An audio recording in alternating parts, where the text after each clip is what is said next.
సత్యదర్శనం. ముందు మాట, ఒక మనిషి 100 సంవత్సరాలు బ్రతికితే అతడు బ్రతుకుతున్న మొత్తం రోజులు ఎన్నో ఎప్పుడైనా ఆలోచించారా? సంవత్సరానికి 365 రోజులు చొప్పున 100 × 365 36,500 రోజులు. అంటే 100 సంవత్సరాలు ఒకడు బ్రతికితే అతడు బ్రతుకుతున్న రోజులు 36,500 రోజులు అన్నమాట. అయితే ఇప్పటి కాలాన్ని బట్టి 100 సంవత్సరాలు ఎవరు బ్రతుకుతున్నారు? అన్నీ బాగుండి 60 ఏళ్ళు బ్రతికితే చాలు.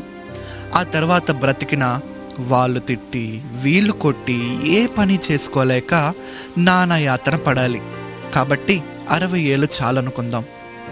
ఈ 60 సంవత్సరాలకు రోజులు లెక్క వేస్తే 60 × 365 మొత్తం 21,900 రోజులు. ఇందులో ఇప్పటికే 30 సంవత్సరాల వయసు వారికి సగం జీవితం అయిపోయింది. ఇక మిగిలిన శేషం 10 లేక 11,000 రోజులు కూడా లేవు. ఈ శేష జీవితం కూడా ఖచ్చితంగా బ్రతుకుతామని గ్యారెంటీ లేదు. పెద్దలు అన్నారు దినగండం 100 ఏళ్ల ఆయుష్ అని. కానీ దినగండం కాదు, క్షణగండం. అవును, ఏ క్షణం మన బ్రతుకు ముగుస్తుందో మనకు తెలియదు కదా.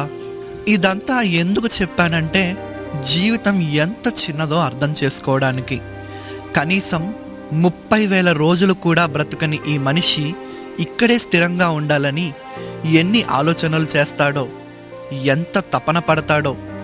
నికరం లేని జీవితం మీద భ్రాంతి పెంచుకొని తనను తాను ఎంత మోసం చేసుకుంటున్నాడో ఒక్కసారి ఆలోచించండి.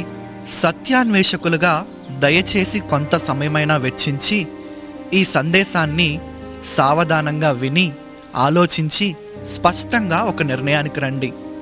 తర్వాత విందాంలే అని అనుకుంటే ఒక్క దినాన నీవు పశ్చాత్తాపపడే పరిస్థితి ఖచ్చితంగా వస్తుంది. గనుక దయచేసి మళ్ళీ చెప్తున్నాను, ఈ సందేశాన్ని పూర్తిగా వినండి. ధన్యులు కాగలరు, నెమ్మది పొందగలరు, మోక్షానికి చేరగలరు.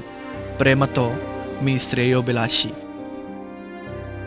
ప్రపంచ దేశాలలో పెక్కు దేశాలను జయించిన అలెగ్జాండర్ ది గ్రేట్ చక్రవర్తులలో ప్రసిద్ధిగాంచినవాడు.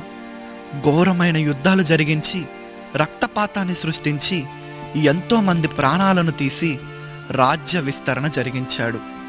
ఆయనకు ఒకసారి విపరీతమైన జ్వరం వచ్చినదట. జ్వరమే కదా, తగ్గిపోతుందిలే అని అనుకున్నాడు.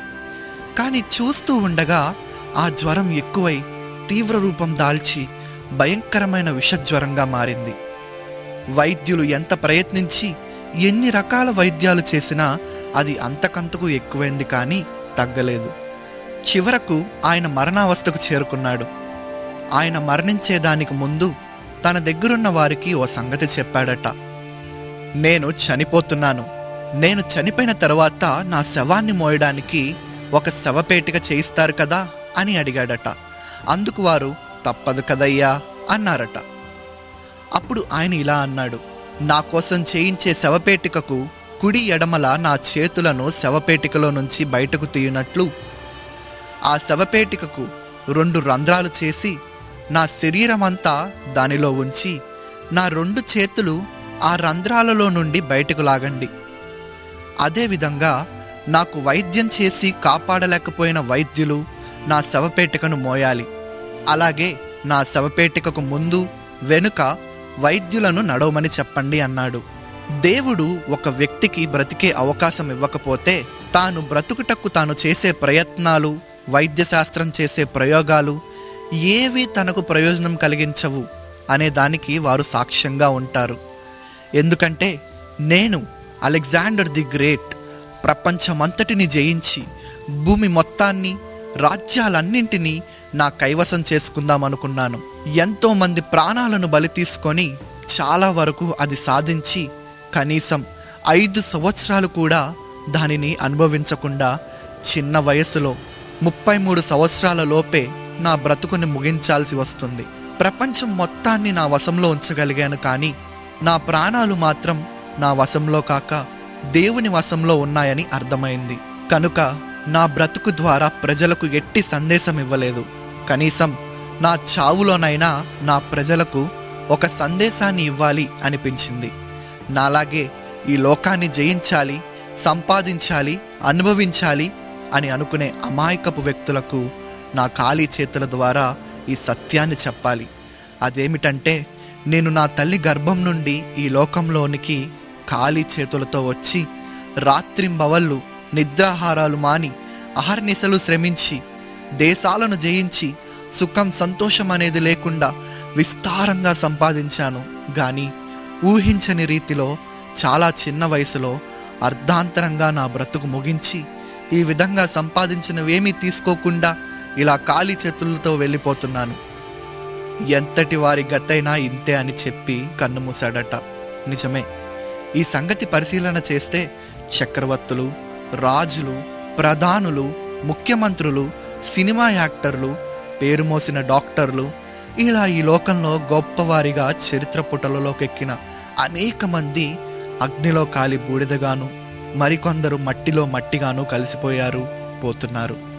ఇది వాస్తవం కాదనగలమా? ప్రతి ప్రారంభానికి ఒక ముగింపు ఉంది. అలాగే ప్రతి మనిషి జీవితానికి ఆరంభం, అంతం ఉన్నాయి. ఈ ముగింపు అనేది లేకపోతే మనం ఆలోచించాల్సిన అవసరం లేదు. కానీ ఎంతటి వారికైనా ఏదో ఒకనాడు ఈ చావు తప్పట్లేదు కదా. అందుకే పుట్టిన ప్రతి మనిషి తన ముగింపు గురించి ఆలోచించి జాగ్రత్త పడవలసి ఉంది. కానీ చాలామంది ఈ సంగతులు అసలు పట్టించుకోవడం లేదు. తనతో పాటు జీవితాన్ని ఆరంభించిన వారు, తనకంటే వయసులో చిన్నవారు సైతం తన కళ్ళు ముందే కన్నుమూసి ఆవిరిలా మాయమవుతుంటే కల్లారా చూస్తూ కూడా వారంటే చనిపోయారులే, కానీ నేను అంత తేలికగా చావను, నేను ఇక్కడే స్థిరంగా ఉంటాను అని తన మనసుకు చెప్పుకొని మోసగించుకొని ఆ మోసంలోనే బ్రతికిడుస్తున్నాడు నేటి మనిషి. కొంతమందికి శ్మశాన వైరాగ్యం కలుగుతుంది. అనగా తమ స్నేహితుడో లేక బంధువో లేక ఇరుగు పొరుగున నివసించే వ్యక్తో చనిపోతే అతని సమాధి కార్యక్రమంలో పాల్గొన్న వారి మాటలను పరిశీలిస్తే ఎవరి నోట విన్నా ఏముంది, మాయ జీవితం, ఎంత అవస్థపడ్డాడో, చివరికి ఏం తీసుకెళ్ళాడు అని, ఇది అశాశ్వత జీవితమని, మూనాళ్ల ముచ్చటని వైరాగ్యం ఉట్టిపడుతుంది. కానీ మీకు తెలుసా, ఆ శ్మశాన కార్యక్రమం అయిపోగానే అప్పటి వరకు వైరాగ్య మాటలు పలికిన వారు వాస్తవాన్ని ఆలోచించక, మరణం తరువాత జీవితాన్ని యోచించక మళ్ళీ మాయలోనే పడి కొట్టుమిట్టాడుతూ ఉంటారు. అందుకే దాన్ని శ్మశాన వైరాగ్యం అన్నారు. అంటే శ్మశానంలో మాత్రమే ఉంటుంది, బయటికి వస్తే మాయమైపోతుంది. ఇది వింటున్న నీవు వారిలాగా ఆలోచించక కొంచెం ప్రత్యేకంగా ఆలోచించు. ఈ రోజుల్లో మనుషులు బిజీ అయిపోయారు. వాస్తవాలను ఆలోచించే పరిస్థితిలో లేరు. రోజుకు 24 గంటల సమయాన్ని మనిషికి దేవుడిస్తే కనీసం రోజులో 1 గంట సమయమైనా దేవునికి కేటాయించక 24 గంటలు తన సంపాదన, తన సుఖం, తన వారి సుఖం అంటూ ఖర్చు చేస్తున్నాడు. చివరికి కిడ్నీలు చెడిపోయో, లేక గుండె జబ్బు వచ్చో, లేక లివర్ జబ్బో, ఇక తగ్గని జబ్బు, మందులు లేని జబ్బు వచ్చి చావు దగ్గర పడుతుంటే ఆ దిక్కులేని స్థితిలో భక్తి కట్టలు తెంచుకుంటుంది. మరికొందరైతే ఆ స్థితి వచ్చినా ఆలోచించని మూర్ఖ శిఖామణులు, ప్రబుద్ధులు కూడా ఉన్నారు. అందుకే అన్నీ బాగున్నప్పుడే మనల్ని సృష్టించిన సృష్టికర్త అయిన దేవుని గురించి, మన ముగింపును గురించి ఆలోచించాలి, తెలుసుకోవాలి. అసలు దేవుడు ఉన్నాడా? ప్రస్తుతం నాగరికత అభివృద్ధి చెందుతున్న నేపథ్యంలో నాస్తికవాదం పెరిగిపోయి దేవుడు అనేవాడు అసలు లేడు అనే స్థితికి మానవుడు ఎదిగిపోయాడు. చాలామంది మనిషి తనంతట తానే పుట్టాడని, అంచెలంచెలుగా జ్ఞానంలో ఎదిగాడని, మనిషే దేవుడని, వేరే దేవుడు లేడని నమ్మి వాదనలకు బయలుదేరారు. ఏమండి, ఏ కుండ తనంతట తాను నిర్మించుకోలేదు. కుమ్మరి చేతులతో మట్టి ముద్దను సారెపై పెట్టి కుండను నిర్మిస్తాడు. ఏ బిల్డింగ్ అయినా తనంతట తాను నిర్మించుకోలేదు. దానిని నిర్మించే మేస్త్రి ఉంటాడు. అలాగే ఇంత చక్కని సృష్టి, మనిషి జీవనానికి అవసరమైన సకల వనరులతో, ఏర్పాట్లతో నిర్మితమైన ఈ సృష్టి తనంతట తాను నిర్మితమైందా? దీనిని సృష్టించిన సృష్టికర్త ఎవరూ లేరా? ఎంత విడ్డూరం! కుండ ఉంది అంటే దాన్ని చేసిన కుమ్మరి ఉన్నాడు. చక్కని భవంతి ఉంది అంటే దానిని నిర్మించే మేస్త్రి ఉన్నాడు. అలాగే సృష్టి ఉంది అంటే దానిని నిర్మించిన సృష్టికర్త ఉన్నాడు అని అర్థం. భూమికి సూర్యునికి మధ్య దూరం కొంచెం ఎక్కువైతే భూమి మంచులా గడ్డ కట్టుకుపోతుంది. ఆ దూరం కొంచెం తక్కువైతే భూమి కాలి బూడిదైపోతుంది. సరిగ్గా భూమి ఎంత దూరం ఉంటే భూమి మీద ప్రాణికోటి బ్రతకడానికి వీలవుతుందో, ఋతువులు ఏర్పడడానికి అవకాశం ఉందో ఆ విధంగా ఏర్పాటు చేయబడింది. ఇవి ఇలా యాదృశ్చికంగా అనుకోకుండా ఏర్పడినాయా? ఇంకో సంగతి ఆలోచిద్దాం. మనం పుట్టినప్పటి నుండి చూస్తున్నాం, భూమి మీద నిర్విరామంగా ప్రసరించే జీవవాయువు అంటే గాలి సంగతేంటి? ప్రకృతి మొత్తంలో వీచే గాలి ఒక 5 నిమిషాలు టక్కున ఆగిపోయిందనుకో, ప్రకృతిలోని జీవకోటి మొత్తం ఎక్కడికక్కడే చచ్చి కొయ్య బొమ్మల్లా నీలుకుపోయే పరిస్థితి. కానీ అలా జరగకుండా నిర్విరామంగా ఈ జీవవాయువు ప్రసరిస్తూ ఉంది, అనేక జీవులను బ్రతికిస్తూ ఉంది. దీనికి కారణం ఎవరు? మరో సంగతి, మనిషి శరీర నిర్మాణాన్ని పరిశీలిస్తే ఏ కొంచెం ఇంగితం ఉన్న వారికైనా తెలుస్తుంది మనిషి తనకు తాను సృష్టించుకోలేడని. కానీ ఒక వ్యక్తి చేత ప్రత్యేకంగా ప్రతి అవయవం, ప్రతి భాగం, ప్రతి నరం, ప్రతి కీలు, ప్రతి నాడి సమస్తము ఖచ్చితంగా రూపించబడ్డాయని తెలుస్తుంది. అదేవిధంగా పునరుత్పత్తికి ఉపయోగకరంగా స్త్రీకి ఉండవలసిన అవయవాలు, పురుషునికి ఉండవలసిన అవయవాలు పురుషునికి ఎవరిచ్చారు? ఒక వ్యక్తి స్పష్టంగా ఆలోచించి నిర్మించినట్లు లేదు. స్త్రీ గర్భంలో శిశువు ఏర్పడి ఆ బిడ్డ జన్మించగానే వాని ఆకలి తీర్చడానికి తల్లి నుండి పాల ఉత్పత్తి ఏర్పడుతుంది. ఆ పుట్టినవాడు 6 నెలలు వయసు వచ్చేసరికి ఆ పాల బలం చాలదు గనుక ఆహారం తినడానికి, నమిలి మింగడానికి, దంతాల ఉత్పత్తి, ఇలా పరిశీలిస్తూ పోతే ఎన్నో సంగతులు కనబడతాయి. పరమాణువు కంటే చిన్నగా ఉండే బీజకణం 6 అడుగుల దేహంగా సకల అవయవాలతో రూపుదిద్దుకుంటుంది. ఇది ఎలా సాధ్యం? ఇది యాదృశ్చికమా? ఒక విత్తనం నాటితే భూమి ఆ విత్తనాన్ని మొలిపించి 100,000 కాయలు కాస్తుంది. ఆ ఉత్పత్తి చేసే శక్తి భూమికి ఎవరిచ్చారు? ఎందుకు ఉంది? శనగకాయ, అరటికాయ, నారింజకాయ, ఈ పండ్లన్నిటిపైన భద్రతా కవచాలను ఏర్పరిచింది ఎవరు? దేవుడు లేడు, దేవుడు లేడు అని వాదించే వారి చావును ఆపగలుగుతున్నారా? చావకుండా మనిషిని శాశ్వతంగా బ్రతికి ఉండేటట్లు చేయగలుగుతున్నారా? మనిషి తనంతట తాను జీవకణాన్ని తయారు చేయగలడా? ఇలా అడుగుతూ పోతే కొన్ని వేల ప్రశ్నలు దేవుడు లేడు అనే వ్యక్తిని ప్రశ్నించాల్సి వస్తుంది. వాటికి జవాబులు ఉండవు. కానీ దేవుడు లేడు అని ఆనందపడుతున్నారు కొందరు. అసలు ఇదంతా ఎందుకు? దేవుడు ఉన్నాడని నమ్మడం మంచిదా, లేడని నమ్మడం మంచిదా? మనలో ఎంతటి వాడికైనా చావు తథ్యం. కాబట్టి మనం మరణించిన తరువాత స్థితి ఆలోచిద్దాం. ఈ లోకంలో మనం ఉన్నంత వరకు దేవుడు ఉన్నాడని నమ్మాము, జాగ్రత్త పడ్డాం. తరువాత ఒకరోజు మరణించామనుకోండి, మనం మరణించిన తరువాత అప్పటి వరకు మనం ఉన్నాడనుకున్న దేవుడు లేడు. అందువలన మనకేమైనా నష్టమా? కానీ మనం భూమి మీద బ్రతికినన్నాళ్ళు దేవుడు లేడు, జీవుడు లేడు అని బ్రతికి తీరా మరణించాక మనం లేడు అనుకున్న దేవుడు ఉన్నాడనుకోండి, ఏమిటి పరిస్థితి? కాబట్టి జ్ఞానం పేరుతో దేవుడు లేడనే పిచ్చి తర్కాలకు పోక దేవుడు ఉన్నాడని పసిబిడ్డలాగా స్వచ్ఛంగా నమ్మడం ఎంతైనా మంచిది. ఆయనను గుర్తించి, గౌరవించి, ఆరాధించి సేవించడం ఎంతైనా ఉత్తమం. అయితే దేవుడు ఉన్నాడా, మాకు చూపించు, చూస్తాం అని నాస్తిక సోదరులు అంటారు. సోదరా, తప్పక చూస్తావు. దానికి ఓ సమయం ఉంది. నీవేమీ మృత్యుంజయుడవు కాదు. నీవు ఈ లోకాన్ని వదిలే గడియ ఒకటి ఉంది. ఆ దినాన నీవు తప్పక ఆయనను కన్నులారా చూస్తావు.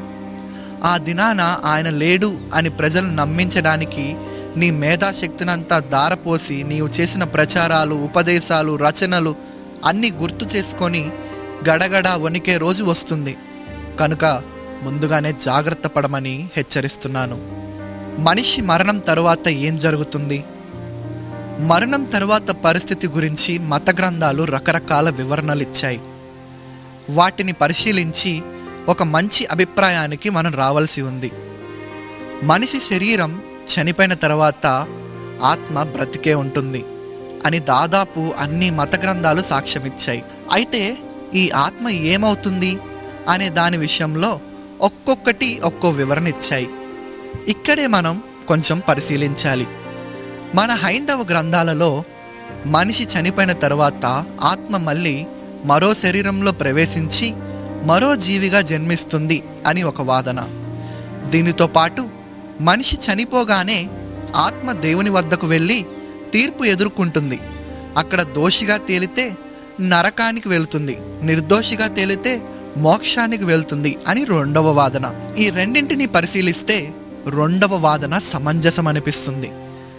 మొదటి వాదన అసమంజసం, అసాధ్యం అనిపిస్తుంది. ఎందుకంటే ఒక ఆత్మ శరీరాన్ని వదిలి మరొక శరీరంలో ప్రవేశించి మళ్ళీ మళ్ళీ పుడుతుంటే జీవుల అభివృద్ధి ఉండదు.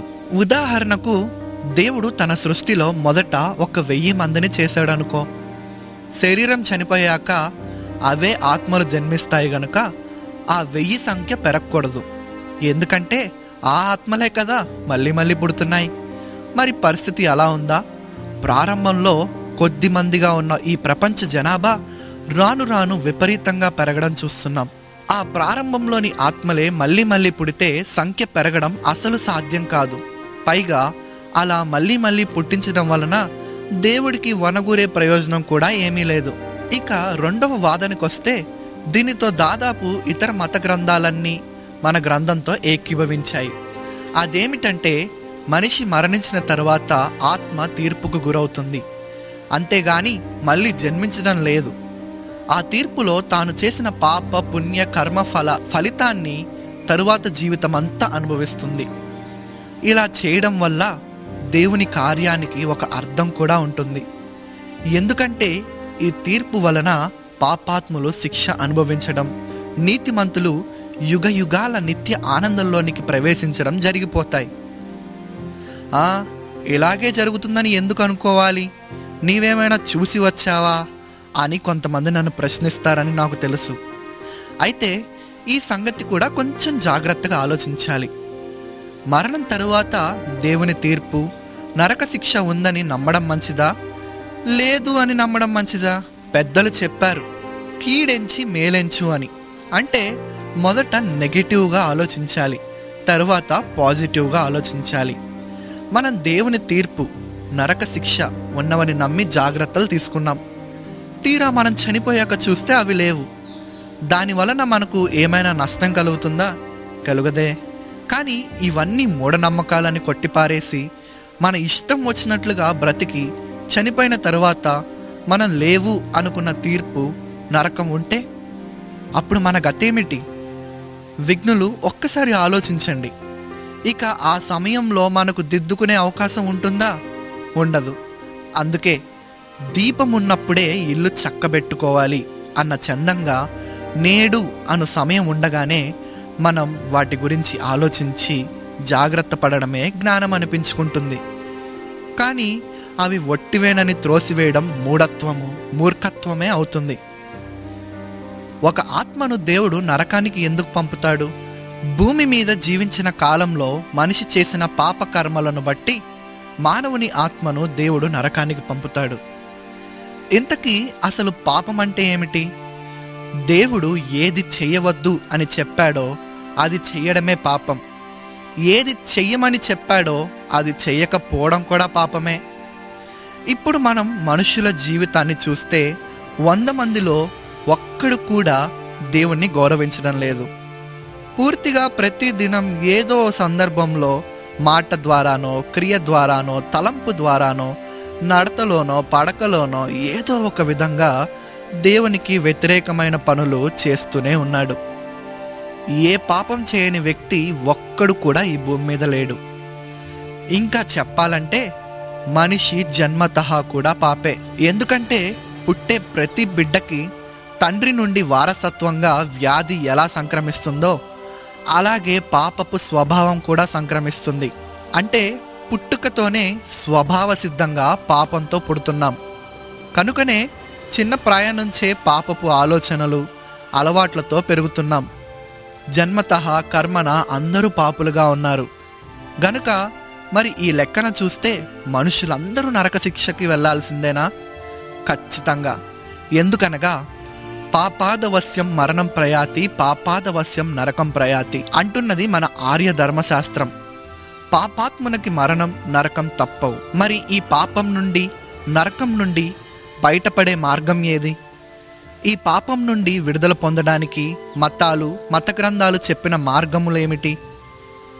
ముందుగా ఇస్లాం మతంలో ముస్లిం సోదరులు ఏది నమ్ముతున్నారు అని వారిని ప్రశ్నించి చూశాను.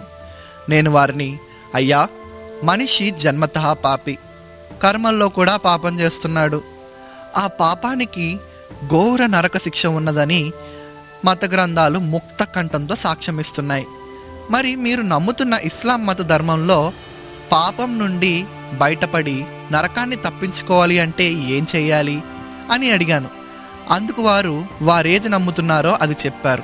అదేమిటంటే, మా మతంలో పాపాలన్నిటిలో అసలు పాపం, ముఖ్యమైన పాపంగా పరిగణించబడే పాపం అల్లాహుకు తప్ప ఇతర దేవతలకు మొక్కడం, వారిని అల్లాహ్తో సమానంగా చేయడం. ఇదే పెద్ద పాపం. ఇది కాక మిగిలిన పాపాలు ఏవైనా అవి పాపాలుగా ఎంచబడవు అని ఒకరన్నారు. ఇంకా మరొక ఆయన ఈ విధంగా అన్నారు, ఒక పాపం మన ద్వారా జరిగినప్పుడు ఆ పాపాన్ని బట్టి పశ్చాత్తాపపడితే పాపం పోతుంది అన్నారు. అంతేకాదు, మక్కా యాత్ర జీవితంలో ఒక్కసారైనా చేసి వస్తే జీవితంలో చేసిన పాపాలు మొత్తం పోయి మోక్షం సిద్ధిస్తుంది అన్నారు. ఇంకా ఏమన్నారంటే, రోజు నమాజు చేయడం, ఉపవాసాలు పాటించడం, దాన ధర్మాలు చేయడం వలన కూడా పాపాలు పోతాయని చెప్పారు. నా మనస్సాక్షితో ధర్మానుసారంగా ఆలోచిస్తే పాపం పోగొట్టుకొని మనిషి మార్పు నొంది స్వర్గానికి చేరడానికి వారు చెప్పిన సంగతులు సరిపోవని నాకు అర్థమయ్యి నేను వారిని ప్రశ్నించాను. ఎందుకంటే దేవుడు ధర్మం తప్పకూడదు, న్యాయం తప్పకూడదు. అలా ధర్మం తప్పేవాడు దేవుడు కాజాలడు. కాబట్టి వారు చెప్పినట్లు పాపం చేసి పశ్చాత్తాపపడితే ఆ వ్యక్తిని దేవుడు విడిచిపెడతాడు అనేది నిజమైతే మనిషి పాపం చేయడం మానేస్తాడా? ఇంకా చేస్తూనే ఉంటాడా? చేస్తూనే ఉంటాడు. ఎందుకంటే పశ్చాత్తాపడితే పాపం పోతుంది కదా.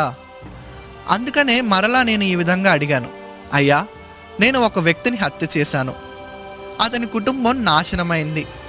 ఆ తర్వాత నేను పశ్చాత్తాపడ్డాను, నమాజులు చేశాను, ఉపవాసాలు ఉన్నాను, హజ్ యాత్ర చేశాను, దాన ధర్మాలు చేశాను. ఇవన్నీ చేశానని దేవుడు నేను చేసిన దుర్మార్గాన్ని విడిచిపెడతాడా? ఒకవేళ విడిచిపెడితే నా వలన హత్య గావించబడిన వ్యక్తికి, నాశనమైన అతని కుటుంబానికి దేవుడు ఏం సమాధానం చెప్తాడు? అప్పుడు దేవుడు న్యాయస్థుడవుతాడా?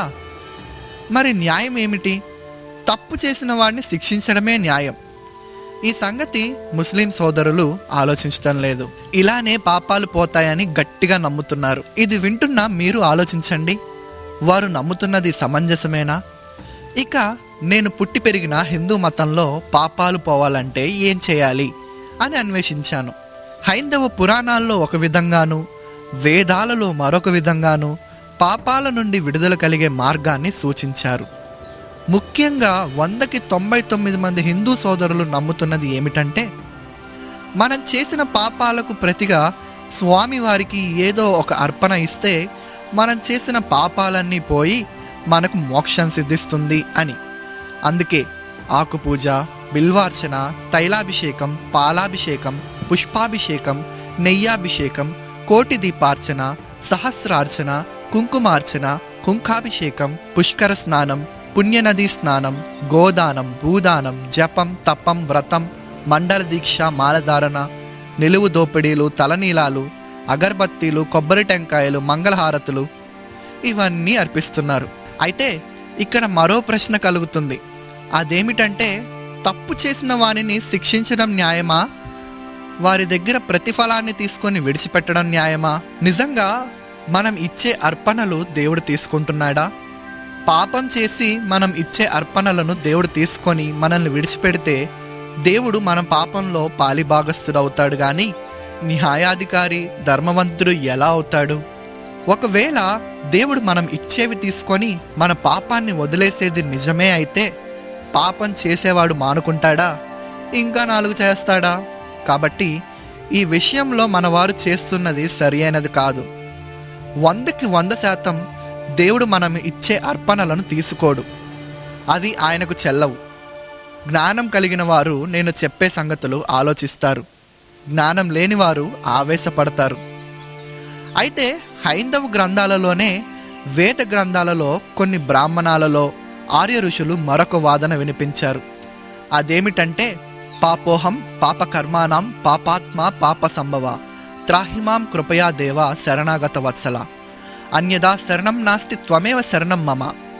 అనగా నేను పాపిని, పాపకర్మలు చేస్తున్నాను, నా ఆత్మ కూడా పాపంలోనే ఉన్నది, నేను పాపంలోనే పుట్టాను.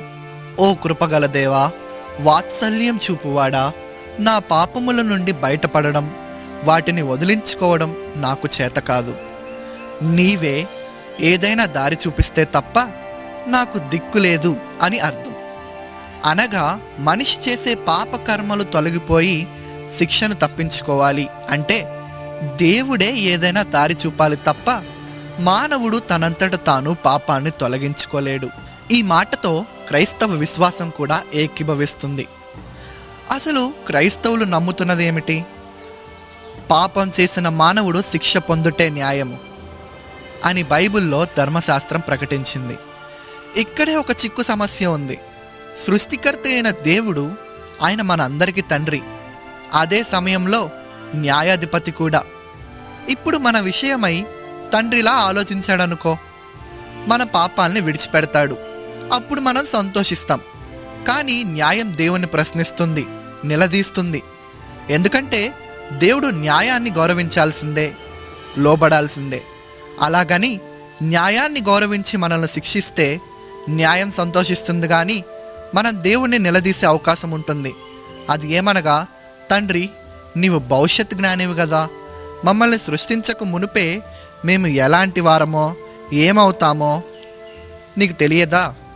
అసలు నీకు ఉనికిలో లేని మమ్మల్ని సృష్టించడం ఎందుకు? మేము నీకు వ్యతిరేకంగా పాపం చేయడం ఎందుకు? నీవు మమ్మల్ని నరకానికి పంపడం ఎందుకు? అసలు మమ్మల్ని సృష్టించకుండా ఉంటే బాగుండేది కదా. ఇప్పుడేమో న్యాయాధిపతిగా శిక్ష వేస్తా అంటున్నావు. మరి తండ్రిగా ఆ శిక్షను మాకు తప్పించడానికి మా కొరకు ఏం చేశావు అని మనం ఆయనను నిలదీసే అవకాశం ఉంది. అందుకే భూత భవిష్యత్ వర్తమాన కాలాలను ఎరిగిన దేవుడు ఈ సమస్యకు పరిష్కారాన్ని వెదికే మనల్ని సృష్టించాడు. ఈ సంగతి సులువుగా అర్థం కావడానికి ఒక ఉదాహరణ చెప్తాను. ఒక జడ్జి గారున్నాడు. ఆయన చాలా మంచివాడు, నీతిపరుడు, న్యాయవంతుడు. ఆయనకు ఒక కొడుకు కూడా ఉన్నాడు. ఆ కొడుకును తాను ఎంతో ప్రేమించాడు. ఆ కొడుకు పెరిగి పెద్దవాడై చెడ్డ స్నేహాలకు బట్టి చెడిపోయాడు. తన స్నేహితులతో కలిసి అక్రమ కార్యకలాపాలలో పాల్గొని చివరకు ఘోరమైన హంతకుడుగా మారిపోయాడు. తండ్రిని గౌరవించేవాడు కాదు, పట్టించుకునేవాడు కాదు. చివరకు ఒక రోజున వాడు చేసిన దుర్మార్గాలన్నీ బట్టబయలయ్యాయి. అరెస్ట్ అయ్యాడు. పోలీసు అధికారులు అతనిని తెచ్చి కోర్టులో తీర్పు నిమిత్తం హాజరుపరిచారు. చిత్రం ఏమిటంటే జడ్జి అతని కన్నతండ్రే. జడ్జి గారు తన పీఠం మీద కూర్చున్నాడు. ముద్దాయిని తెచ్చి బోనులో నిలబెట్టారు. జనం పరీక్షగా చూస్తున్నారు.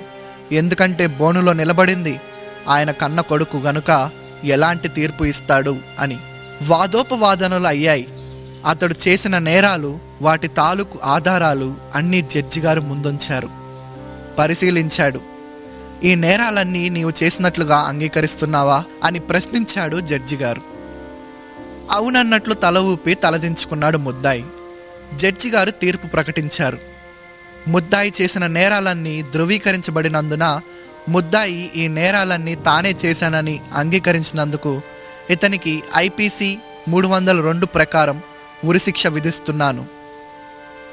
అక్కడ ఉన్నవారంతా ఆశ్చర్యంతో చప్పట్లు కొట్టారు. ఎందుకంటే తమ్ముడు తనవాడైనా ధర్మం చెప్పాలి, ధర్మం తప్పకూడదు అని జడ్జి గారు రుజువు చేశారు. మరుసటి రోజు 5వ తేదీ తెల్లవారుజామున 6 గంటలకు ఉరిశిక్షను అమలుపరచాలని ప్రకటించాడు. ముద్దాయిని అధికారులు తీసుకువెళ్లి చెరసాల్లో వేశారు. తాను కూర్చున్న న్యాయస్థానానికి జడ్జి గారు న్యాయం చేశారు. తీర్పు అయిపోయింది. ఇప్పుడు ఆ పీఠం దిగి కిందకి వచ్చాడు. ఇప్పుడు ఆయన ఎవరు? కన్న తండ్రి. చెరసాలలో ఉన్న కొడుకు దగ్గరకు వెళ్ళాడు. చెరసాలలో నేల మీద కూర్చొని తలదించుకొని దిగులుగా కూర్చొని ఆలోచిస్తున్న కొడుకును పలకరించాడు. ఉరిశిక్షను విధించానని బాధగా ఉందా అని అడిగాడు తండ్రి. ఉరిశిక్ష పడిందని బాధగా లేదు, కానీ న్యాయాన్ని ధర్మాన్ని ప్రేమించే నీ కడుపున ఎందుకు పుట్టానా అని బాధపడుతున్నాను అంటూ నిట్టూర్పు విడిచాడు కొడుకు. నేను ఇప్పుడు ఎందుకు వచ్చానో తెలుసా అని మళ్ళీ తండ్రి ప్రశ్న. త్వరలోనే చావబోతున్న కొడుకును చివరిసారిగా చూద్దామని వచ్చినట్లున్నారు కొడుకు సమాధానం. నేను నీకు ఉరిశిక్ష వేసేటప్పుడు మా నాన్న ఒక జడ్జిగానే ఆలోచించి జడ్జి స్థానానికి న్యాయం చేశాడు, కానీ తండ్రిగా నా గురించి ఆలోచించలేదుగా అని నీకు అనిపించి ఉండవచ్చు. అయితే కోర్టులో ఉన్నప్పుడు న్యాయాధిపతిగా నా బాధ్యతను నేను నెరవేర్చాలి. అందుకే నీ నేరాలకు శిక్ష విధించాను. అయితే ఇప్పుడు తండ్రి బాధ్యత మిగిలిపోయింది. దానిని నెరవేర్చడానికే వచ్చాను. ప్రశ్నార్థకంగా చూశాడు కొడుకు. అవును, ఇప్పుడు తండ్రిగా రక్షించడానికి వచ్చాను. నన్ను ఎలా రక్షిస్తారు? నా శిక్ష వేయడమే న్యాయం కదా. శిక్ష రద్దు చేసి నన్ను బయటకు తీసుకురావడం అంటే న్యాయం తప్పినట్లే కదా అడిగాడు కొడుకు. దానికి తండ్రి, శిక్ష పడుతుంది, అది ఖాయమే. కానీ అది నీ మీద కాదు. మరి? నా మీద. అవును, నీవు పొందవలసిన ఆ శిక్షను నేనే పొందుతాను. నేను న్యాయాన్ని ఎంత ప్రేమిస్తున్నానో నిన్ను అంతే ప్రేమిస్తున్నాను. న్యాయాన్ని తప్పలేను. అందుకే తప్పులకు తగిన శిక్ష వేసి న్యాయాన్ని గౌరవించాను. అలాగే నా కొడుకు నా కళ్ళ ముందే మరణిస్తూ శిక్ష అనుభవిస్తూ ఉంటే చూస్తూ ఊరుకోలేను. అందుకే న్యాయపీఠం నీకు ఇవ్వని అవకాశాన్ని నీ తండ్రిగా నీ శిక్షను నేను మోసి నీకు విడుదల కలిగిస్తాను. ఇక జాగ్రత్తగా బ్రతుకు అని కొడుకును ఒప్పించుకొని అధికారుల వద్దకు వెళ్ళి అందరినీ సమకూర్చి, న్యాయ వ్యవస్థలో ఇంతవరకు ఎవరు చేయని ఒక పనిని నేను చేయబోతున్నాను. అదేమిటంటే నా కొడుకు చెల్లించాల్సిన ప్రాణం అనే వేళ వాడికి బదులు నేను నా ప్రాణాన్ని చెల్లించదలిచాను. వాడి తప్పుడు జీవితాన్ని దిద్దుకొని బ్రతికే అవకాశాన్ని వాడికి కల్పించాలనుకుంటున్నాను. దయచేసి నాకు సహకరించమని వారిని వేడుకొని కొడుకు స్థానంలో వెళ్ళిపోయాడు. కొడుకుని విడిపించాడు. ఉరిశిక్ష పొందే సమయం దగ్గర పడింది. అధికారులు ఆయన దగ్గరికి వచ్చారు. అయ్యా, రేపు మిమ్మల్ని ఉరితీస్తాము. ఏదైనా చివరి కోరిక ఉందా? ఉంటే కోరుకోండి అని అడిగారు. అందుకు ఆయన, ఉరిశిక్ష పడిన వ్యక్తిని ఉరితీసేటప్పుడు కుటుంబ సభ్యులు చూసే అవకాశం ఇవ్వరు, కానీ నన్ను ఉరితీసేటప్పుడు నా కొడుకు చూసే అవకాశం ఇవ్వండి. వాడి కన్నుల ఎదుట నన్ను ఉరితీయండి. ఇదే నా ఆఖరి కోరిక అన్నాడు. మరుసటి దినం వేకువనే ఆయన కొడుకు చూస్తూ ఉండగా తండ్రికి ఉరిశిక్ష అమలు చేశారు. తన కళ్ళ ఎదుట తన దోషాలకు కన్నతండ్రి విలవిలలాడుతూ ప్రాణం వదులుతూ ఉంటే కొడుకు గుండె అవిసేలా రోదించాడు. తన తప్పుడు పనులను ఎంతో అసహ్యించుకున్నాడు. ఇప్పుడు చెప్పిన ఉదంతంలో ఆ తండ్రి 3 పనులు సాధించగలిగాడు. జడ్జిగా న్యాయం ప్రకారం నేరస్తునికి శిక్ష వేశాడు. తండ్రిగా ఆ శిక్ష మోసి కొడుకును రక్షించుకున్నాడు. కొడుకు కోసం ప్రాణం పెట్టి అతని మనసు మార్చేశాడు. ఇప్పుడు ఆ కొడుకు మళ్ళీ పాత జీవితంలోనికి వెళ్ళలేడు. ఒకవేళ వెళ్ళటానికి ప్రయత్నించినా ఆ తండ్రి త్యాగం అతన్ని ఆపివేస్తుంది. నిజంగా ఈ లోక న్యాయస్థానం ఒకరి శిక్షను మరొకరు మోసేదానికి అంగీకరించినా అంగీకరించకపోయినా దేవుని న్యాయస్థానం మాత్రం అందుకు ఆమోదించింది. ఆ దేవుని అత్యుత్తమ న్యాయాన్ని అనుసరించే పాపానికి శిక్ష పడింది. పాపికి రక్షణ దొరికింది. పాపాత్ముడు మార్పు చెంది నీతిమంతుడిగా మారడానికి దేవుని ప్రేమ, త్యాగం సహాయపడ్డాయి. దేవుడు ఇలా చేస్తేనే మన పాపాల నుండి విముక్తి కలుగుతుంది తప్ప మరో మార్గం లేదు. అదేవిధంగా బిడ్డల పాపాల కోసం ప్రాణం పెట్టిన ఏకైక తండ్రి ప్రభువైన యేసుక్రీస్తు. ఆ బిడ్డలం మనమే. టూకీగా ఒక్క మాటలో చెప్పాలంటే, బిడ్డల తప్పుకు వారైనా శిక్ష అనుభవించాలి, లేదా వారి స్థానంలో ఉన్న కన్న తండ్రి అయినా ఆ శిక్షను అనుభవించాలి. పోనీ మనం ఒకరి పాపాలు ఒకరు మోయడానికి వీలవుతుందా? వీలు పడదు. ఎందుకంటే మన అందరం పాపులమే. ఏ ఒక్కరూ ఖాళీగా లేరు. అందరూ పాప భారంతో నిండిపోయారు. అందుకే అందరి భారాన్ని మోయడానికి ఏ పాపం లేని పరిశుద్ధుడు, ఆ పరమాత్మ తానే రావాల్సి వచ్చింది. అలా అందరి కోసం వచ్చిన ఆ పరమాత్మ యేసుక్రీస్తు ప్రభువు. ఈ సంగతి వేద ఋషులలో కొందరు మహానుభావులు కనుగొని శ్లోకాలు రాశారు. సామవేద తాండియ మహాబ్రాహ్మణంలో సర్వపాప పరిహారో రక్త ప్రోక్షణం అవశ్యం, తద్రక్తం పరమాత్మేన పుణ్యదాన బలియాగం. అంటే మానవుల పాప ప్రక్షాళనకు పరమాత్మ బలియాగమై రక్తం చిందించాలి అని చెప్తున్నారు. రక్తం చిందించిన పరమాత్మ ఎవరు? మనం ఆరాధించే దేవతలలో కానీ దేవుళ్ళలో కానీ మన పాప పరిహారానికి, న్యాయ రక్షణకు, బిడ్డల మార్పు కొరకు ప్రాణమిచ్చిన ప్రేమమూర్తి ఎవరైనా ఉన్నారా? ఉంటే వెళ్ళి ఆరాధించు, నీకు యేసు అక్కర్లేదు. ఈ క్షణాన ఒక క్రైస్తవుడు చనిపోతే అతనికి ఒక నిరీక్షణ ఉంది. అతని ఆత్మ న్యాయపీఠం ముందు నిలిస్తే, అతనిని విచారణకు తెస్తే అతని పక్షంగా జవాబు చెప్పడానికి యేసుక్రీస్తు అను ఉత్తరవాది ఉన్నాడు. ఆయన సాక్ష్యం చెప్తాడు. ఏమని? ఇతడు నా యందు విశ్వాసముంచి తన పాపములను నా ఎదుట ఒప్పుకొని విడిచిపెట్టినప్పుడు ఇతని పాపమంతయు దాని సంబంధ శిక్ష అంతయు నేను మోసి ఇతని ప్రాణమునకు ప్రతిగా నా ప్రాణమిచ్చాను, కనుక ఇతన్ని విడిచిపెట్టండి అని. అయితే ఈ విధంగా మనకు బదులు మరణించిన దేవుడు, మన దోషములకు ప్రతిగా శిక్ష మోసిన దేవుడు, ఏ పాపము లేని పరిశుద్ధుడు మనం ఆరాధించే వారిలో ఒక్కరైనా ఉన్నారా? లేనే లేరు, ముమ్మాటికి లేరు. ఇంకా వారి జీవితాలను పరిశీలిస్తే మనం ఆరాధించేవారు కూడా మనవలే కామక్రోధాలకు అనగా అరిషడ్ వర్గాలకు బానిసలైన వారే. వారి జీవితాలలో కూడా పొరపాట్లు ఉన్నాయి. వారు కూడా మన వంటి పాపాలు చేశారు. ఈ సందేశం వింటున్న సోదరుడా, సోదరి, నీకు ఒక మనసాక్షి ఉంది. మతాభిమానానికి వెళ్లకుండా, ఆత్మవంచన చేసుకోకుండా ఆలోచించు. నీవు నమ్ముతున్న మత విశ్వాసంలో, నీవు చేస్తున్న భక్తి మార్గంలో నీ పాపాలు తొలగించి నీకు నరకాన్ని తప్పించే అవకాశం ఉందా? పరిశీలించాల్సిన బాధ్యత నీది. గనుక నీ నిర్ణయానికే వదిలేస్తున్నాను. నేను చెప్పే ఈ సంగతులు నీవు నిర్లక్ష్యం చేస్తే జీవితంలో గొప్ప నష్టాన్ని, మరణం తర్వాత శాశ్వత కష్టాన్ని, యుగ యుగాల ఆరని అగ్నిని ఎదుర్కోవలసి ఉంటుంది. ఎందుకంటే ఏనాటికైనా ఈ లోకాన్ని వదలక తప్పదు కదా. ఇవిగాక అనేక సంగతులు శ్లోకాల రూపంలో రాసి ఉన్నాయి. ఋగ్వేదం 10వ మండలం 90వ సూక్తం, పురుష సూక్తంలో తొలుత జన్మించిన ఆది సంభూతుడు యజ్ఞమయ్యాడని రాయబడి ఉంది. అలాగే శుక్ల యజుర్వేద సంహితంలో 23వ అధ్యాయం 17వ మంత్రంలో అగ్ని పశువయ్యాడని, యజ్ఞమందు ఆహుతించబడి తిరిగి లేచి భూలోకమునకు అధిపతి అయ్యాడని, ఇలా ఎన్నో సంగతులు రాయబడినవి. ఇవన్నీ యేసుక్రీస్తులోనే నెరవేరినవి. వేరొకరిలో వీటి నెరవేర్పు మనం కనుగొనలేము. అథర్వ వేదీయ గోపద బ్రాహ్మణం పేజీ నంబర్ 41లో చత్వారి సుజ్ఞాత్రయో అస్య పాదాద్వే శీర్షే సప్త హస్తాసో అస్య త్రిధాబద్ధో వృషభో రోరవీత్ మహోదేవో మర్త్యాం ఆవివేశ ఇతి. ఈ శ్లోకం యొక్క భావం, మహాదేవుడు మన నిమిత్తం సాధు జీవి వలె వచ్చి యజ్ఞం అవుతాడని. ఇలా అనేక శ్లోకాలు యేసుని గురించి స్పష్టంగా ప్రస్తావించాయి. వేద ఋషులు జరిగించే యాగాలు 7. వాటిలో అజామేధం అనే యాగం సాక్షాత్తు యేసుక్రీస్తు శిలువ యాగాన్నే స్పష్టంగా ప్రకటించింది. ప్రజాపతిర్ దేవేభ్యం ఆత్మానాం యజ్ఞం కృత్వా ప్రాయశ్చిత్.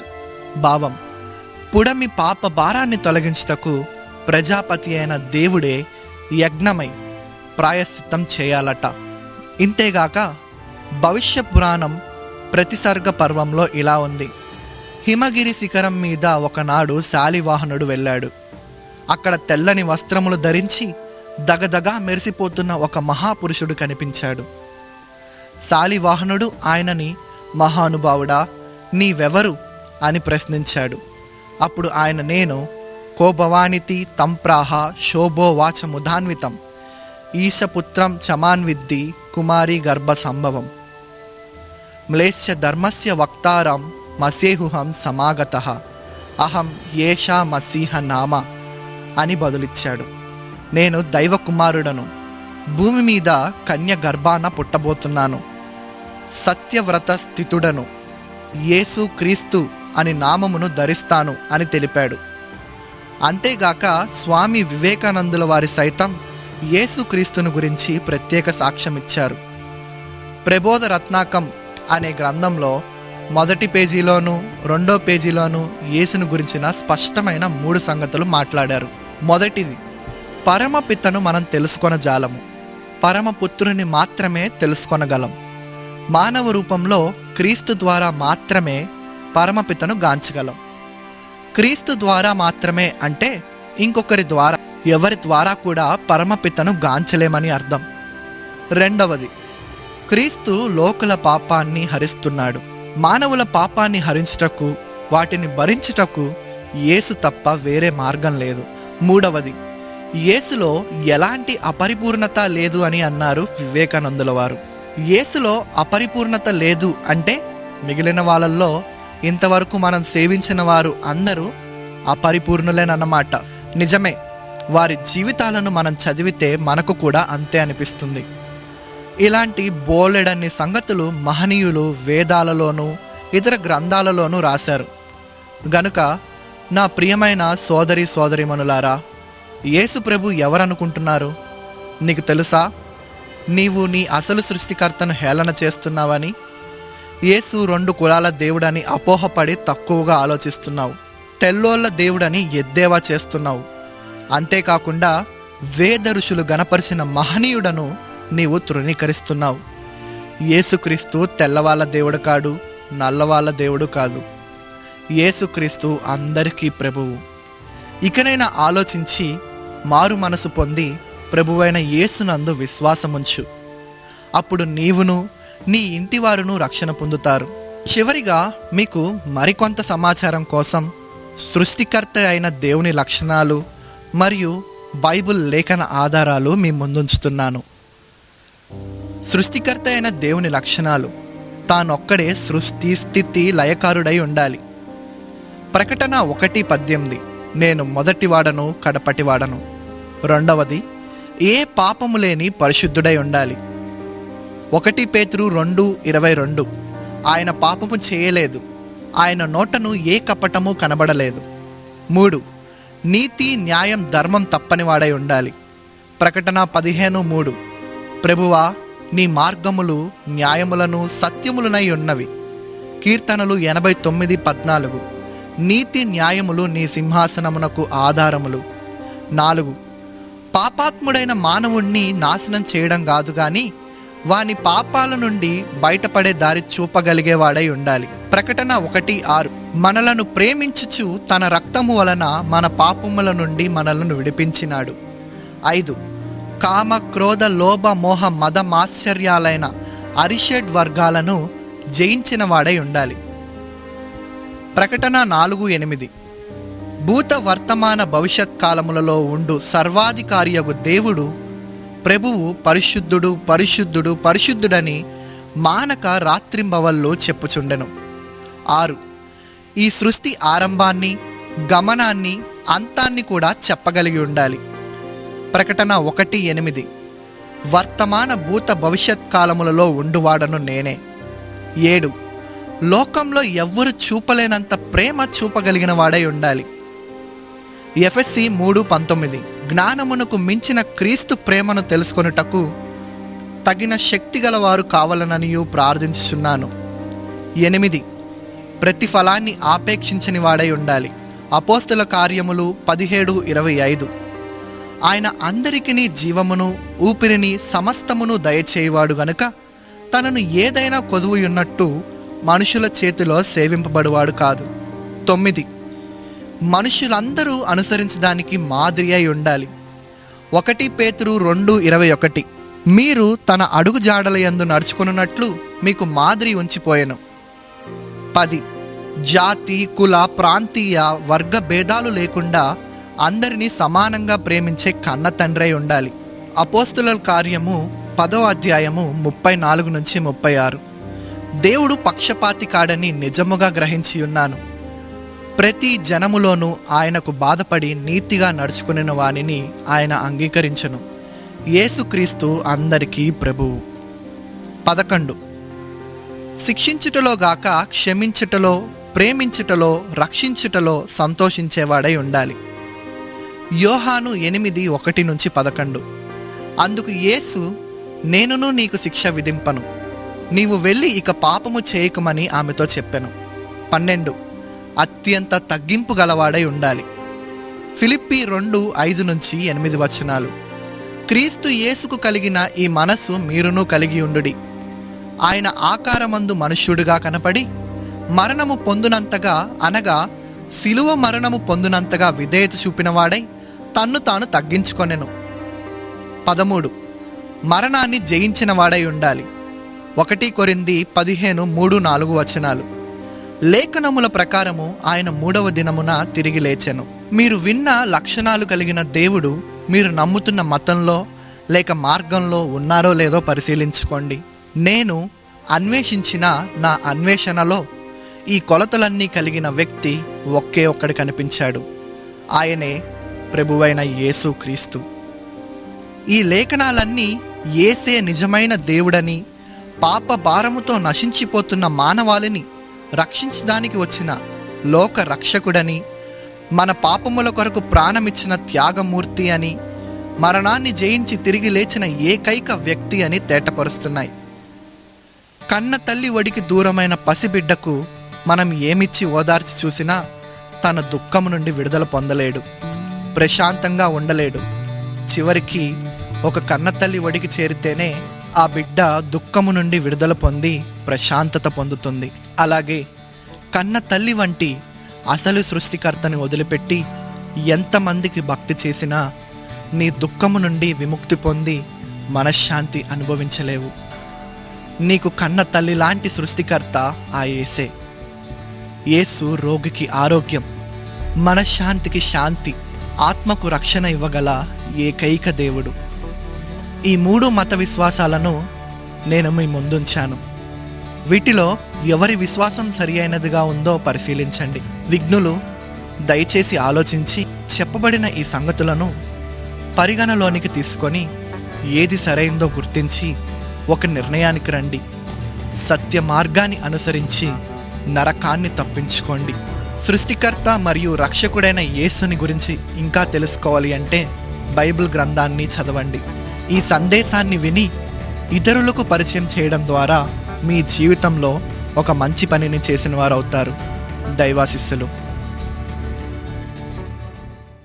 నేడు మనిషి జీవితాన్ని పరిశీలిస్తే పొద్దు పొడిచింది మొదలు రాత్రి వరకు, రాత్రి మొదలు తెల్లవారు వరకు డబ్బు సంపాదన, సుఖభోగాలు అనుభవించుట కొరకు తపన, జీవితాన్ని ఎలా అనుభవించాలా అనే ఆలోచనలతో నిండిపోయాడు. ఆరంభం ఉన్న జీవితానికి ఒక అంతం ఉందని మర్చిపోతున్నాడు. చివరికి తాను సంపాదించిన వాటిని, ఏర్పడిన బంధాలను తెంచుకొని చిత్రమైన రీతిలో లోకాన్ని వదిలి వెళ్ళిపోతున్నాడు. పోయే ముందు ఆలోచిస్తున్నాడు, దిగులు పడుతున్నాడు.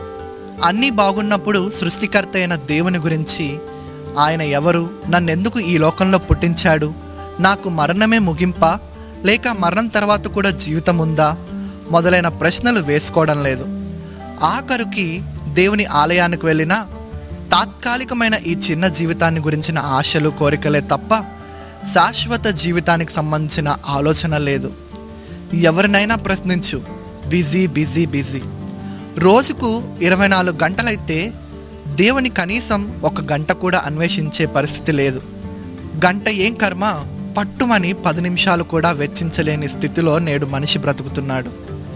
దేవుడి గురించి ఆలోచించేవాడు వ్యర్థుడని, సన్యాసుల్లో కలుస్తాడని, చేతగాని వాడని, తెలివిలేని వాడని వ్యంగ్యంగా మాట్లాడుతున్నాడు. కానీ భగవంతుడు తనను గురించి ఆలోచించే వారి కోసం వెతుకుతున్నాడని తెలుసుకున్నవారు ఆ నిజమైన దేవుణ్ణి కనుగొనవలనని, ఆయన చేరవలనని, ఆయనను సంతోషపరచాలని తపిస్తుంటారు. అలాంటి వారు బహు కొద్ది మందే ఈ లోకంలో ఉన్నారు. వారికి ఆ సృష్టికర్త అయిన దేవుడు తను తాను తప్పక బయలుపరుచుకుంటారు. అటువంటి సత్యాన్వేషణ కలిగిన వారి కొరకే ఈ సందేశం, సత్యదర్శనం.